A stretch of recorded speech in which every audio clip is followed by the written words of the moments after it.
Ration கடையில் வாங்கக்கூடிய புழுங்கல் அரிசியில் கூட நல்லா மொறுமொறுன்னு தோசை இந்த பக்கத்தில் மாவு சேர்த்து அரைச்சிங்கன்னா நல்லா மொறுமொறுப்பாக வரும். வாங்க இப்போ எப்படி செய்கிறதுன்னு பார்த்துடலாம். இப்போ நான் செய்கிறதுக்காக ஒரு 2.5 உலக்களவு நான் எடுத்திருக்கேன் அரிசி. அரை உலக்கு பச்சரிசி எடுத்திருக்கேன். ஸோ அரிசியோட அளவு வந்து சரியாக பார்த்துக்கோங்க. இந்த உலக்கில் 2.5 உலக்கு, இந்த உலக்கு இல்லைனாலும் பரவாயில்ல, ஏதாவது கிண்ணம் டம்ளர் எடுத்துக்கோங்க.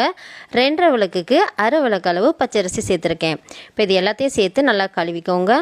இதுக்கு வந்து ரொம்ப முக்கியம், முன்னாடியே வந்து ரேஷன் அரிசியை நல்லா சுத்தம் பண்ணி எடுத்துக்கோங்க. எண்ணெய் அது கூடவே கல் மண் இல்லாமல் சுத்தம் பண்ணி எடுத்துட்டு அதுக்கப்புறமா தான் நீங்கள் இந்த மாதிரி ஊற வைக்கணும். இப்போ தண்ணியை ஊற்றி நல்லா நீங்கள் கைகளை வச்சு இந்த மாதிரி அழுத்தி அழுத்தி பிசைஞ்சு 5லேருந்து 6 தண்ணி வரைக்கும் நீங்கள் நல்லா கழுவி விடுங்க. இப்படி கழுவலை அப்படின்னா மாவு வந்து ஒரு கலராக இருக்கும். இது வந்து தோசைங்கிறதுனால ஒரு 6 தண்ணியில் கழுவிட்டு வந்தது போதுமான அளவாக இருக்கும். ஒருவேளை நீங்கள் இட்லி தான் செய்ய போகிறீங்க அப்படின்னா ஒரு 6 தண்ணியில் நான் கழுவி ஊற்றிட்டேன். அதுக்கப்புறமா இந்த மாதிரி இருக்குது.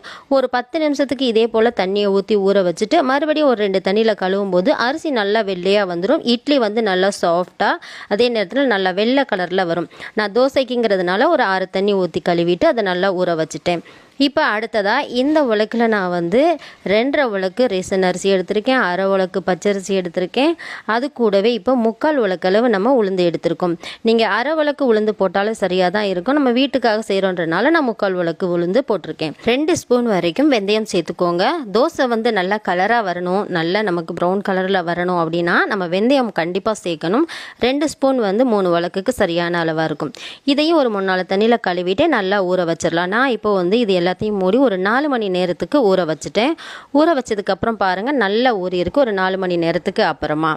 இப்போ இதை நல்லா வந்து ஒரு தண்ணி நீங்கள் அலசி எடுக்கிறனா எடுக்கலாம், நல்ல தண்ணி ஊற்றிருந்தீங்கன்னா இதையும் ஊற்றி நம்ம அரைச்சிக்கலாம். இப்போ இது எல்லாத்தையும் நான் இதை மட்டும் தனியாக நம்ம கிரைண்டரில் ஆட்டி எடுத்துகிட்டு வந்துடுறேன். தோசைக்கு தானே அப்படின்னு எல்லாத்தையும் அரிசியும் உளுந்தையும் சேர்த்து அரைச்சிடாதீங்க. 20 நிமிஷம் வரைக்கும் நல்லா உளுந்த இந்த மாதிரி தண்ணி கொஞ்சம் கம்மியாக ஊற்றி நல்லா நமக்கு மெந்துன்னு வரணும்.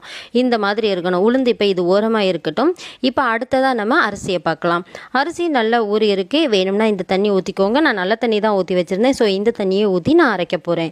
உளுந்து நல்லா நம்ம அரைப்பட்டாச்சு, அரைச்சி அதை ஓரமாக எடுத்தாச்சு. அடுத்து நம்ம கிரைண்டரில் நல்லா அரிசியவும் சேர்த்து நல்லா அரைச்சிடலாம். அரிசியை நல்லா அரைச்சதுக்கு அப்புறமா இந்த உளுந்தை சேர்த்து ஒரு 3 நிமிஷம் வரைக்கும் அரைக்கணும்.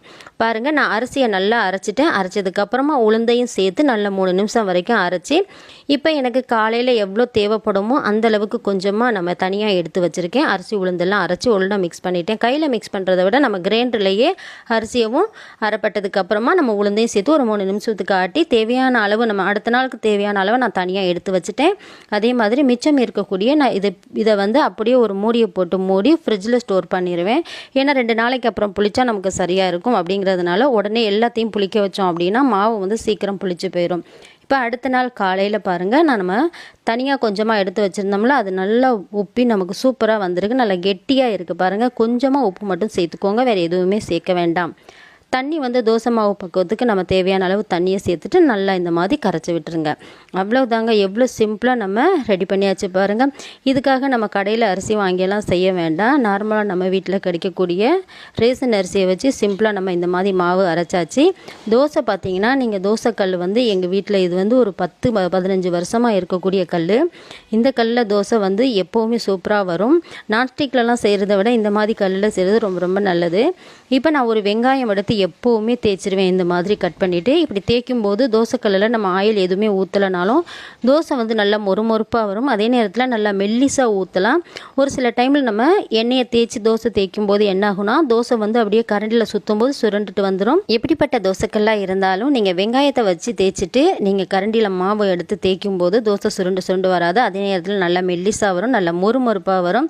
வெங்காயம் தேய்க்கிறதால தோசை வந்து அப்படியே எடுத்துக்கிறோம். நம்ம எடுக்க வேண்டிய அவசியம் கூட இல்லை. பாருங்கள், கையிலேயே எடுத்துடலாம். அவ்வளோதாங்க, சூப்பரான டேஸ்ட்டில் நமக்கு மொறுமொறுன்னு தோசை ரெடி ஆயிருச்சு ரேஷன் அரிசியில். கண்டிப்பாக ஓகே ஃப்ரெண்ட்ஸ், கண்டிப்பாக இந்த வீடியோ உங்கள் எல்லாருக்கும் யூஸ்ஃபுல்லாக இருக்கும்னு நினைக்கிறேன். பிடிச்சிருந்தா லைக் அண்ட் ஷேர் பண்ணி